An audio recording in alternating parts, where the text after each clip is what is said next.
All right, I know you've been just dying waiting for me to get to this Lebecchio back and forth number three for me. So let's get right into it. Today we're talking about the hidden worldification of urban fantasy and why I just don't fucking like it at all. All right, so now let's get on the same page here. What is a hidden world? A hidden world story, at least by my definition, is an urban fantasy story where the fantastical elements are kept a secret from regular people, creating an entirely hidden society, hence the name Hidden World. I'm sure right now the immediate example that's popping up to your head is going to be Harry Potter. This is an example that's just defined an entire generation and really, in my, in my opinion, spawned the popularity of Hidden World for a lot of people and really got that into the culture zeitgeist, so to speak. This really is just the by the books Hidden World story of your main character getting pulled and whisked away into a world of wizards and magic and transphobia, just to find a generation, really, in terms of literature and movies. Really big cornerstone of culture. And unfortunately, I think it popularized a pretty shitty subgenre. So, just to double clarify here, what I don't consider a hidden world is any story where the protagonists are taken to a magical world in a different reality or dimension or plane of existence or whatever bullshit term they want to use. Anything they made like Chronicles of Narnia or your Isekai story. Not talking about that. The same vein, we're not talking about any story where the magic in the setting is limited to just a handful of people. So then, like Magic Tree House, the only guy really doing the magic is Merlin. At least that's from what I remember the stories. I haven't read them in years. But yeah, we're talking about hidden society, hidden world of magic that takes place in our modern day, but we don't know about it for whatever reason they want to come up with.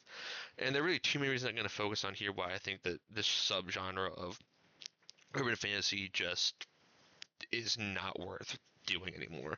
So, reason number one is there's always a flimsy justification for why the hidden world doesn't exist. It's usually very hand wavy, or the case of something like Demon Slayer here, really bad. So with Demon Slayer, the existence of demons and demon slayers is not known by the general public. Yet demons themselves existed for over 1,000 years. Time the main story takes place, Muzan is well over 1,000 years old. Yet somehow, in all that time, the knowledge of demons is not known by the general public, at least of Japan, and it just really does not pass the sniff test because there's no magic stopping people from seeing or remembering demons like there's in something like Percy Jackson. So the idea that there's this hidden world of demon slayers fighting these battles just really does not pass the sniff test, does not hold true to your basic logic of how history works and stuff. And even in like other settings where there is some sort of excuse, like in Percy Jackson or something, where you have the magical mist that makes regular people not be able to see or remember any magic they encounter, it's a very hand wavy, very a convenient excuse to let this entire hidden world exist within the current day without having to really think about it too much. You could just move on from any questions about suspend your disbelief, and like mechanically it works, but I think it's just a really boring way of doing it and not creative really. But this one here, Investigation, is a very common complaint about this style of story. The one thing that I think is a little bit more unique to me, and I'm going to talk your ear off here about why I don't like it, is that I just think it just flat out makes the world less interesting. And as a perfect example, I'm going to talk about Jujutsu Kaisen here. So, I think when you have a story with fantastical elements introduced into the modern world, it creates a whole lot of different problems and questions you have to ask that make the story way more interesting with regular people having to solve it. Let's take JJK for the example here. You have cursed spirits, which are monsters created from the negative emotions of regular people. So that raises the question: how, if JJK was not a hidden world story and everyone could see cursed spirits and interact with them and knew about them, how would people in society at large evolve to deal with negative emotions, creating monsters? Well, let's just make down just a couple options here. With news media, would news media be allowed to talk about stuff like terrorist attacks or natural disasters or anything negative? Or does it have to be all sunshine and rainbows all the time? Everything's great, nothing's ever bad. Same with entertainment. Are you allowed to make documentaries talking about the suffering of groups of people, like genocides or anything like that? Or are you allowed to make these somber, bittersweet, tragic stories for in terms of like fictional media, or does everything have to be just happy at the end, the good guys win, everyone lives? Society has always been great, history has always been happy, everyone's gotten along great. With social interactions, if you have like let's say a coworker at work that you just fucking hate and you need to get off your chest how much you hate them, you need to tell them off, but you know it's going to make their day worse having to hear it. Is it better for you to bottle up that emotion to keep them more comfortable and maybe keep the people around you in that circle uncomfortable even though you're feeling terrible? Or is it better to get that out there so you feel better and you feel, you know, less negative all the time, but maybe the person you're telling off is going to feel negative, and that's going to create this awkward environment between you and create an awkward environment around your coworkers. That's a is that like what one is better in terms of lowering the amount of cursed spirits in the world? Similarly, if you're in like a bad marriage or a bad relationship, something, and there's your partner involved and there's the kids involved, is it better for you to just tough it out so that your kids maybe have that better upbringing, or is it better for you to cut things off? And similarly, if you want to cut things off but your spouse doesn't, is it better for you to tough it out, try and find the good in that relationship, or so that they're feeling better and maybe your kids have a more stable upbringing, or is it better for you to just, you know, pull the trigger, get out of there, even if it's going to make things harder on people around you? It might think to make it better for you. Is it better to focus more on yourself or the people around you?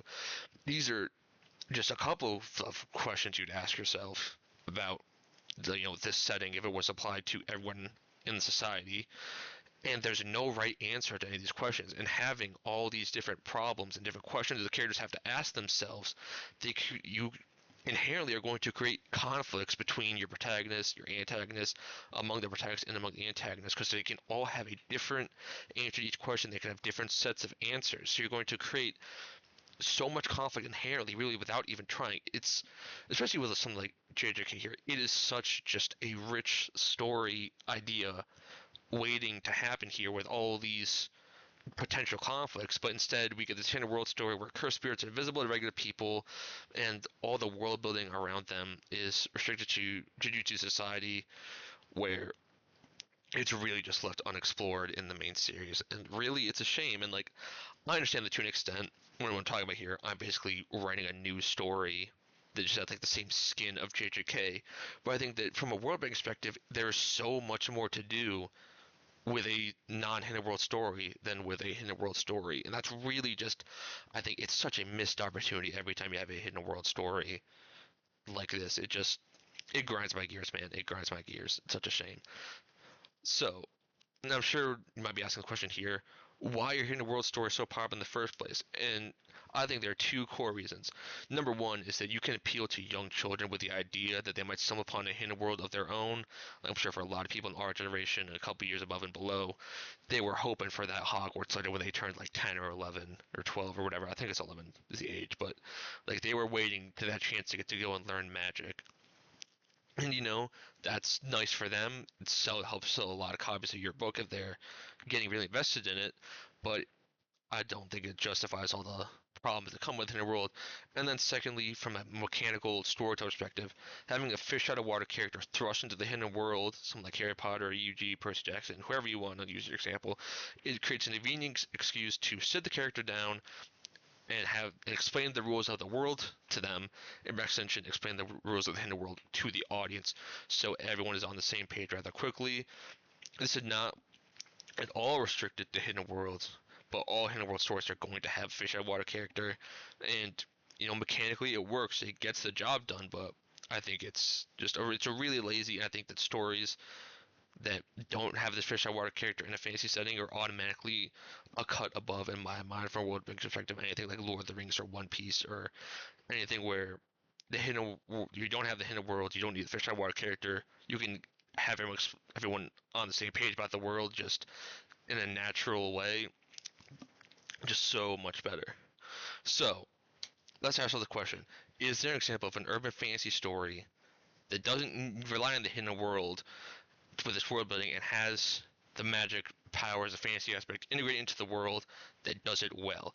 Is there a shining example of beautiful storytelling that we can look to set an example for ourselves of how we can do urban fantasy in the modern day without any of this hidden world bullshit. And luckily for you, I have found one beautiful example to show us how we can do urban fantasy right. That's right. This whole thing is an excuse to make you listen to me explain why My Hero Academia is better than Jujutsu Kaisen. You've been hoodwinked, you've been punked, the camera's right behind you, so strap in, because we're about to gush about this series for the next minute and a half here. So, let's break down the My Hero Academia's premise in the same way we did with JJK here. The premise: 80% of the world's population develops superpowers. How would this impact society? Well, number one, people are going to start using those powers for the self-benefit expense of others. That's how you're going to get the villains. Same time, you're going to need people to stop those villains from using their powers, so they're going to need to have their own super strong powers to combat them. That's how you get the heroes. It all just clicks together with those. And then on a society level, with those powers, you're going to have people with stronger powers that are more lended towards heroism. They might be favored in your average day-to-day life. They might get a little bit more leniency with people around them. They might be praised. That's how you get someone like Bakugo. You're going to have, on the other hand, people with inherently villainous or frightening powers that would stigmatize them. That has someone like Shinzo with brainwashing, or Toga, where she has to ingest people's blood. You also might have people with superpowers that would make them look more like a monster out of a comic book than a human, and that's going to lead to ostracization as well. That's how you get someone like Spinner. In the world of My Academia, these powers are passed down genetically, so you're going to have people engaging in eugenics to try and get that designer baby. That's how you get the Todoroki family, one of the most beloved aspects of the entire story. And of course, you're going to have people with no powers at all, and they're going to be ostracized and looked down upon. And that's how you get our main man, Izuku Midoriya. I know he's your favorite character from this series, and I can't wait for you to pick the series back up so you can see your favorite character win the day in the end. But I'm not saying My Academia is a 10 out of 10 with its world building. It has its flaws, but it is able to run with its premise in a way that's way more organic and novel than there's a hidden secret society doing a bunch of magic bullshit in the background, but people don't know about it because whatever bullshit reason they want to come up with. So yeah, in conclusion, My Hero Academia is the greatest series of all time. It is perfect. There are zero flaws. You should be reading it right now. You should be rereading it after you read it. You should be forking over all your money to Kohei Horikoshi, and especially Shonen Jump, for giving him the blessed opportunity to make this series, and JJK can go sit in the trash bin where it belongs.